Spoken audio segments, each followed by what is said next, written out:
Hey guys, welcome to the Lovely J podcast. This is Coco Bowden. Y'all know what we finna do. We finna cook and I'm fixing to talk. What little bit I can talk, I will talk. But y'all, I think all I'm gonna eat today gonna be some rice. Try to make like some rice and veggies, and that'll probably be it for me. I've been sick for 2 weeks now, and I still don't have my voice back. I do feel it coming back, but still there's the sickness there. I think this is acute bronchitis. Can't go to the doctor because the doctor won't see me unless I can make a payment, and your girl can't make a payment right now.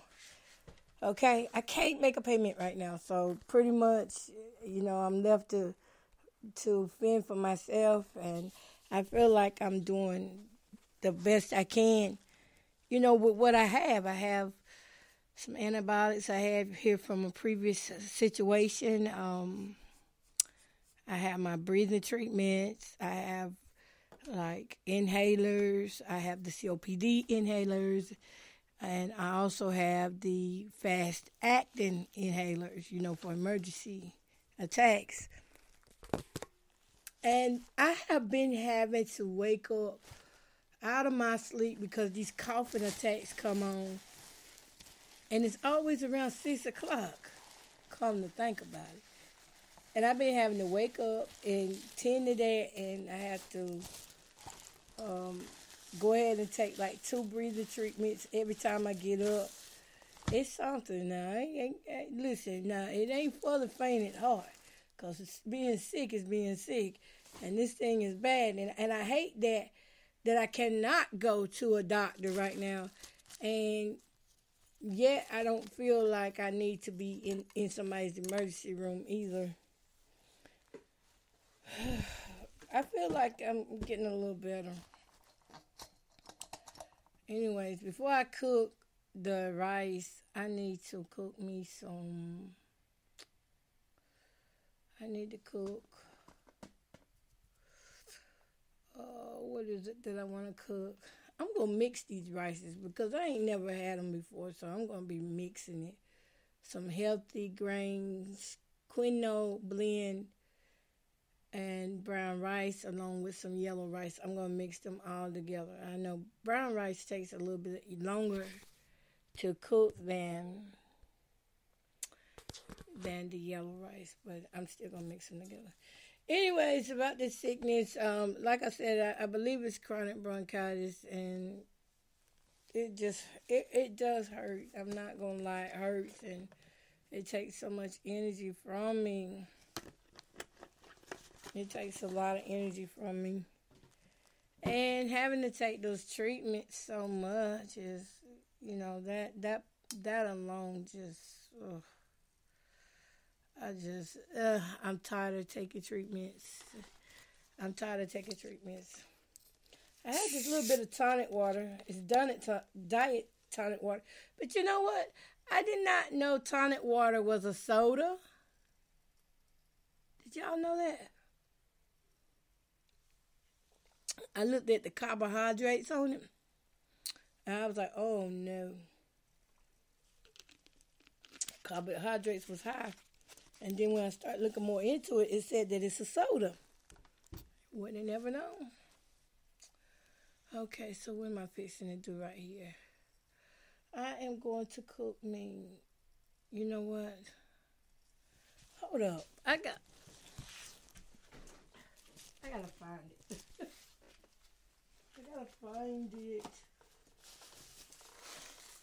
I'm gonna cook me an egg and bologna sandwich. I've been on those a lot lately.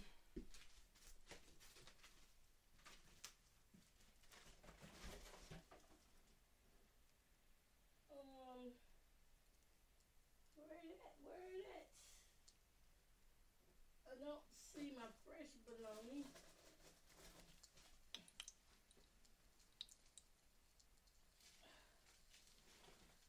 No, that one. I have some somewhere. Oh, I know what that smell is now.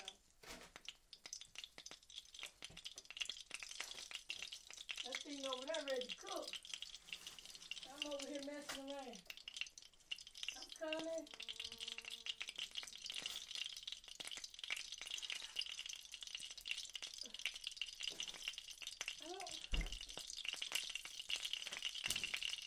Well, I didn't see my belongings.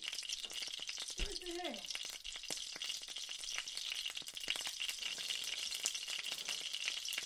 Okay, I ain't gonna worry about it. I'm just gonna cook me an egg.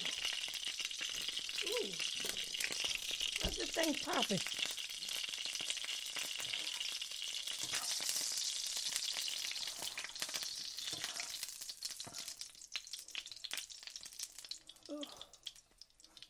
Okay, I'm just gonna cook me an egg.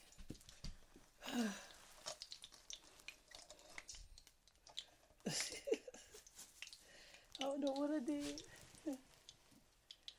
Okay. I gotta have something. I haven't ate all day. So that's why. Let me see, an egg and a little piece of toast to hold me until this rice gets done. Okay, y'all, so I need to talk about what I was going to talk about. Because cooking-wise, I ain't really cooking nothing that's like some kind of recipe you need to know. No, I'm not. Let's get down to it. So I want to talk about, I gave up my career now for ministry. I'm still in the music industry, in the gospel industry, but I no longer look at it as just, I no longer look at it in the form of, oh, I'm just trying to get paid. I don't look at it like that anymore. Now I'm seeing the ministry in it. Because when people leave you and leave your side, people need to know that there's more people out here than just those tired friends. When I got blacklisted, it hurt me. I ain't gonna lie, it hurt me. But it also helped me more so than it did hurt me. It separated the real ones from the fake ones, or the ones that were just benefiting off of me and gaining off of me. Because I did have a lot of knowledge into the music industry and how to go about doing certain things. Like I look at the award shows and, I knew how to get all into all that. If you had an artist, you didn't know how to put your artist on these big time shows that you see on TV. Hey, I knew how to do that. I knew how to get your artist in there. I knew how to get your artist out there. I couldn't do it for myself because I was one of the people that's always pushing for everybody else. So I thought if I was to have success, that somehow I was going to be a disappointment to God. That's how I was thinking back then. Because I was thinking, just to be with God, we got to stay at a certain financial level, which, wasn't true. I learned better, though. As I grew more into it, I learned better. But here lately, I just decided that I'm having so much problems trying to get artists onto my shows. All I have is my talk, really. All I have is my talk, and those who previously sent music to me, I have their music, and that's what I play mostly. And I know sometimes people may get tired of it, but that's where I'm at right now in life. I can't, and I will not force people to send me music or anything. If I'm blacklisted, may the chips fall the way God allows them to fall. That's all I can say on that.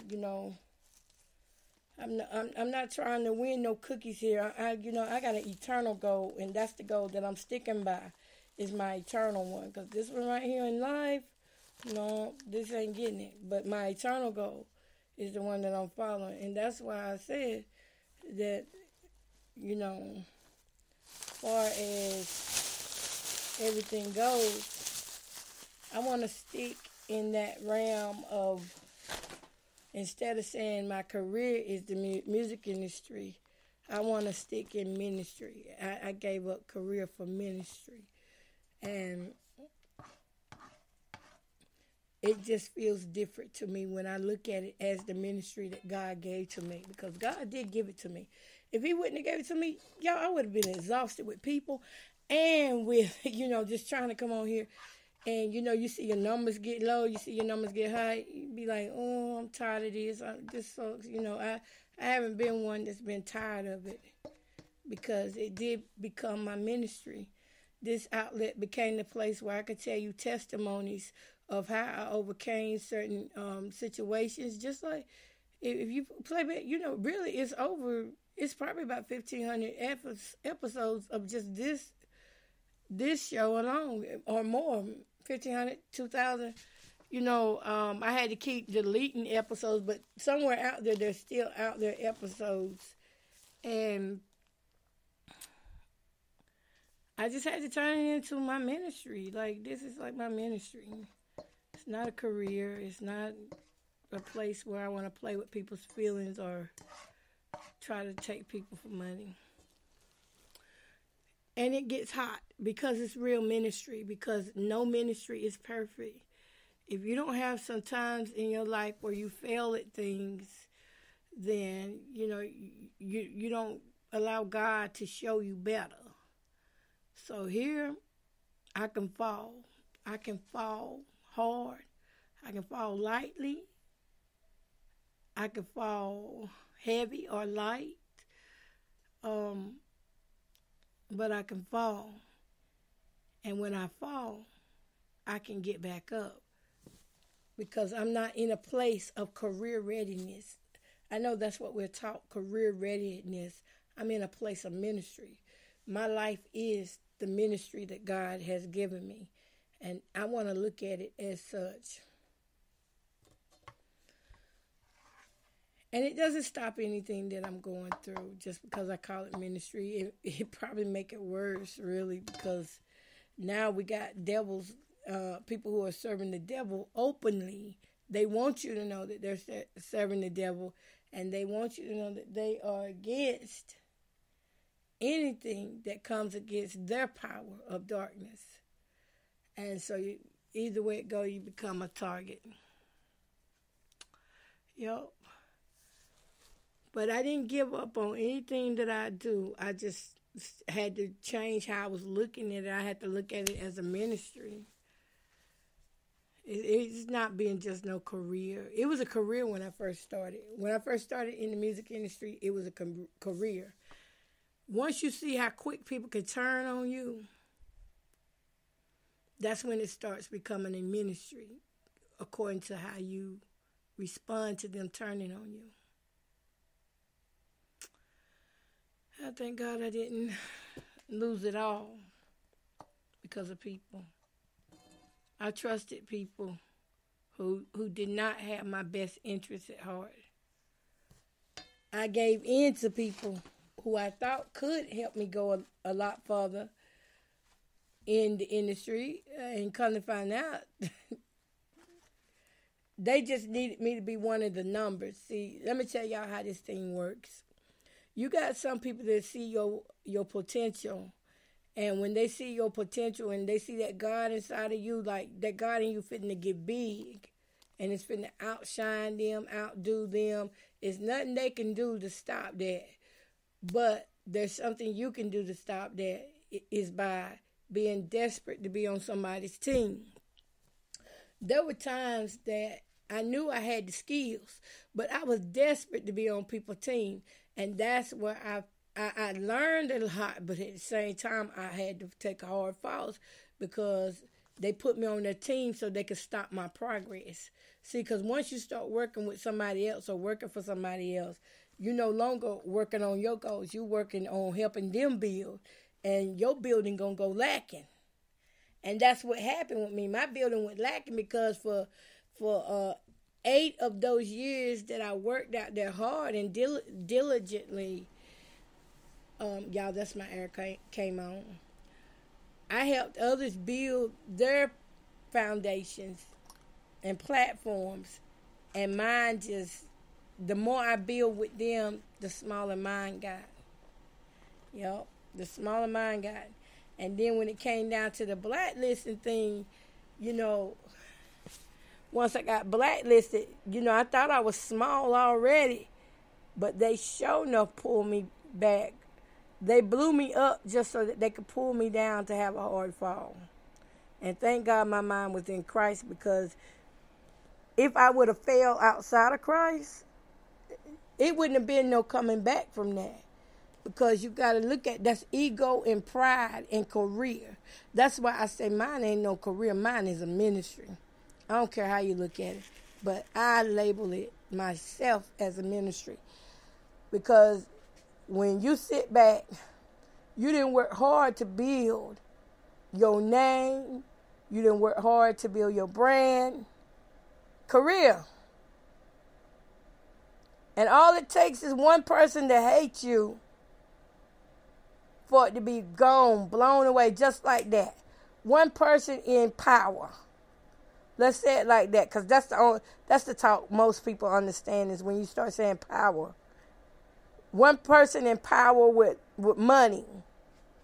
It takes that one person to get whiff of your name, and they don't like something you've done or don't like the way you act, and next thing you know, bam, they put a lick out on your name.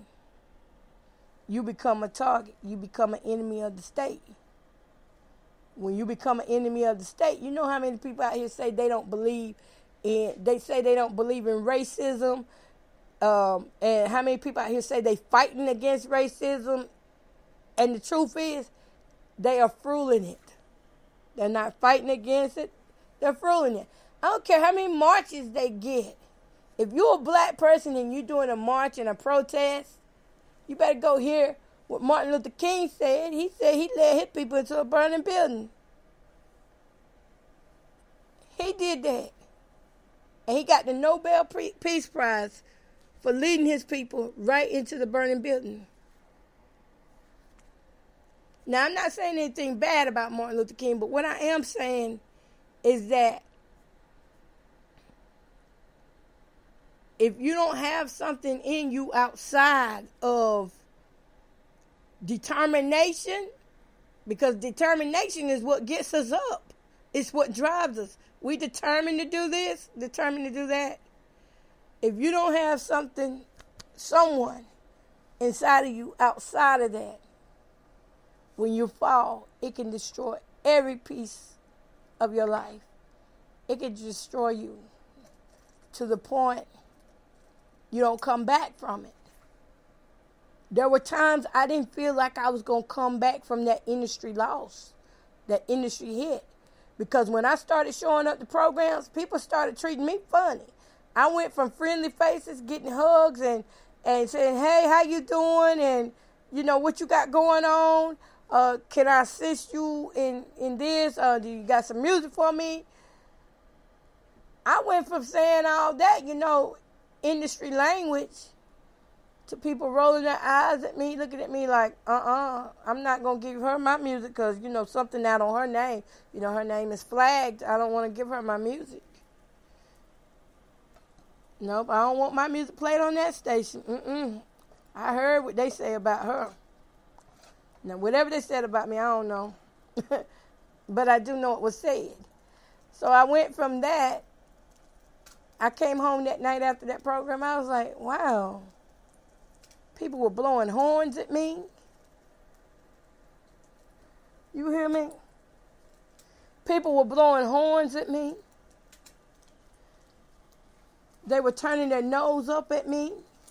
Every time I walked in certain rooms, people just start coughing. Just start coughing all over the place. And I was like, is everybody sick or is it me? The truth is, everybody is sick in their mind because they think they can control you by that hate and that manipulation like that. Well, I soon learned that I wasn't wanted there. And that's when I was like, okay, you know what? That's fine. That's fine. I'm going to take my knowledge for what it is worth. and put it where it was supposed to be anyway, because that's the way God will humble you down. God will let you see that those people that you think you in with are not in with you. You can be in with them, and they don't have to be in with you. It broke my heart. Now, I ain't going to lie. It broke my heart because not only was I getting done like that by industry people, but, you know, I had a few guys I was digging. Yeah. You know, still young, still waiting on my husband. I was in my 30s. I'm almost 50 now when I first started in the music industry. So I had a few young guys I was digging on. I had a few older guys. I had a few who were digging on me. And the sad part was, the only reason why they were digging me was because they were part of the honey traps. I learned later on that I was a bet. I was somebody's bet. Yeah. I was somebody's bet. They betted $1 on me. $1. Can you see that? Somebody bets $1 on you to say that I bet you I'll sleep with her first. And that bet, I was like, what? I never would have known, but I made a guy mad enough one night that he told it all. You know, it's different levels to things, and you know, if you push somebody's button long enough, you got some that's gonna dry snitch, some gonna water snitch, some just gonna flat out tell you, some gonna still remain true to the game. However, if you get an insecure man will tell you things so that you won't, so that, you know, he can fool you into believing that he is the man. That he's the man that knows everything about the big men, that he is a big person. So because of his insecurities, he gonna tell you things that you're not supposed to know. I wasn't supposed to know that I was a $1 bet. I wasn't supposed to know that. And in this time, some of the biggest names in gospel music and legends, you know, here I was having a chance with anybody I wanted to be with. But I didn't. I didn't be with nobody but one person. Regardless of what I was, you know, regardless of what the industry sent, how many honeypots they wanted to send, I only fell for one. And it probably was because he was the one that told me, you know, that I was the bet. And he even had betted on me. He ended up getting me too. Yes, he did. If I tell the truth on it, can I tell you the truth on it today? That he ended up getting me. And that was the hardest.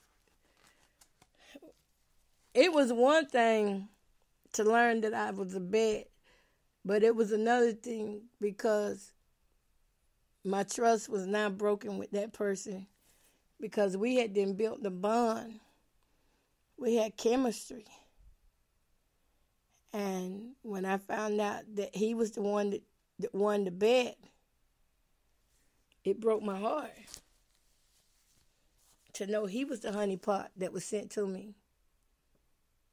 And then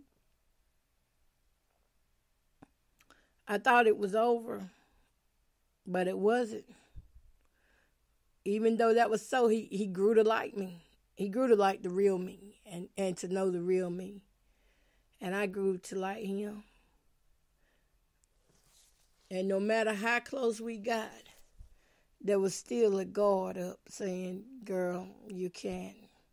This is as far as you can go with him. Now that's ministry. When you know in your heart that you've done wrong, but you got to make a choice. Do I go with what my heart says, or do I go with the discernment that God is sending me? The discernment was so strong, and every time I would define or go against what God would send in his messages to me, I would get hurt. It wasn't a physical hurt. It was an emotional hurt. I get hurt every time. God would send me dreams and visions, and I didn't know how to use my ministry then. And what I would do was I would run back and tell him, everything that God is showing me and telling me. And, even things about him, his family. I would, run and tell him things that God only needed for me to know in order to fulfill the ministry the assignment that I was given. And I had to learn the hard way. You got to shut your mouth. Some assignments aren't for you to share with others. That's just for your safety. I didn't know that God was looking out for my safety like that. See, God would look out for you in a way that looks stupid. It looks crazy. It's mysterious. And you will think that you are doing it all on your own. And then you get further down the road and look back and you got to say, oh, I know that was God. Foolish as I was, I know that was God. God would send me dreams, and these dreams would be on point. I mean, every dream I had that was on point, it was like stepping, it was like I knew word for word what somebody was going to say or what they were going to do. And I wasn't even really that close to God because I was out there fornicating my tail off with this guy, just fornicating, just lusting up something, just doing whatever we want to do, But ministry was still in me. It was still in me. And God was still using me. And to this day, I believe the reason I was there was to be a distraction for him. He was there to teach me a lot about family and building things. And at the same time, I learned a lot about him. I say all this to say that no ministry is perfect. And things can happen before you know it. And when we know it, we need to make things right with God. We need to make things right. I look at my podcasts and I say, these podcasts are, I don't have many people that listen to me. I don't make any money off of this, no big money. I make enough to buy me some bread and eggs. Yeah. Maybe a soda and some chips to go along with it, and maybe a little Debbie cake. I make that much. But my true source is God. And every time I start straying away from the things of God, there's always this peace, this discernment. The Holy Spirit just keeps pulling me back every time. And that's where I want to stick to. So I know you got to label it career. But I want to put what I'm doing as ministry. It's not just a career to me. It's a ministry. Yep. And y'all, my eggs and stuff are done, so I'm going to get ready to eat that. Now, if you want to know more about what happened with that relationship, I'm going to tell you, we good friends to this day. And I still do. Oh, my God. Let me tell y'all. He may have won the bet, but that wasn't all that dude won. That dude won my heart, too. He just didn't know it. To this day, he's the one guy. And I've been in 2 other relationships. But none of those relationships hurt me like that situationship. And I think I would tell a story on that on Adult Stories, because on the Adult Story podcast that I got to tell a story on that. Because, look, ever since I've been 15 years old, I've been in relationships. Long-term relationships. One with 10 years, one with 15 years. And I went through hell in those relationships. One relationship, both relationships with domestic violence, and I went through it. I went through it.